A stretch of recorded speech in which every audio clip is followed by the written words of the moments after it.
موج میں آ گئے اور کہا کہ نظام الدین محب بنو گے یا محبوب بنو گے؟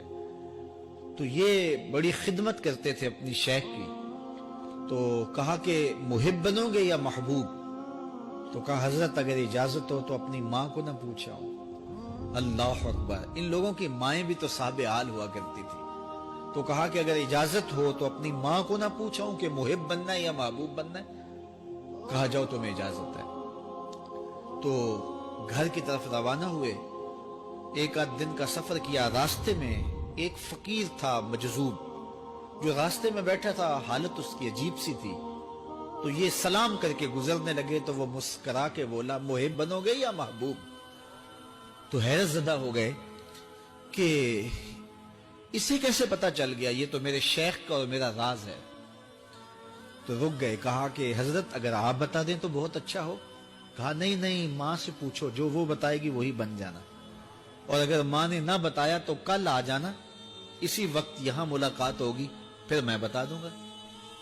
خیر چلے، رات کو پہنچے، والدہ کی خدمت میں سلام پیش کیا، پاؤں دبائے اور کہا کہ شیخ موج میں آ گئے اور کہا محب بنو گے محبوب بنو گے؟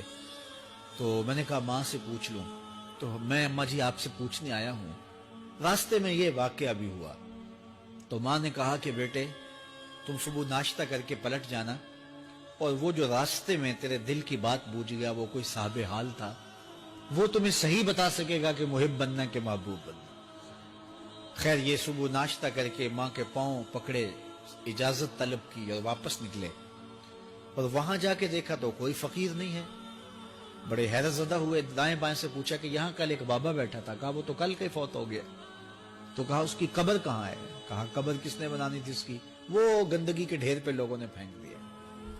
دل میں بڑے حیرت زدہ ہوئے، اتنا با کمال تھا، لیکن اپنی حالت یہ، خیر وہاں چلے گئے اور جا کے کھڑے ہو کے پوچھنے لگے بندہ خدا دل کی باتیں بوجھتا تھا، اور میرے ساتھ وعدہ کیا تھا کہ اگر ماں نے نہ بتایا تو کل آنا، اور اپنا پتہ ہی نہیں تھا کہ کیا ہونے والا ہے۔ یہ بات کہی تو بابا اٹھ کے بیٹھ گیا۔ عرش فرش تے بانگا ملیاں تے مکے پہ گیا شور، بلے شاہ سا مرنا ناہی تے گور پیا کوئی ہور۔ ہاں اٹھ کے بیٹھ گیا اور کہا کہ نظام الدین محبوب بننا محب نہ بننا۔ محبوں کا یہ حال ہوتا ہے، نہ کفن ملتا ہے نہ دفن ملتا ہے۔ محبوب بنو گے تمہاری قبر پہ بھی میلے لگیں گے۔ فَاتَّبِعُونِی یُحْبِبْکُمُ اللہ، اگر حضور کی اطاعت کرو گے، حضور کی فرما برداری کرو گے تو تم محبوب بن جاؤ گے۔ جب کوئی حضور کا ہو جاتا ہے تو رب اس کو اپنا محبوب بنا لیتا ہے۔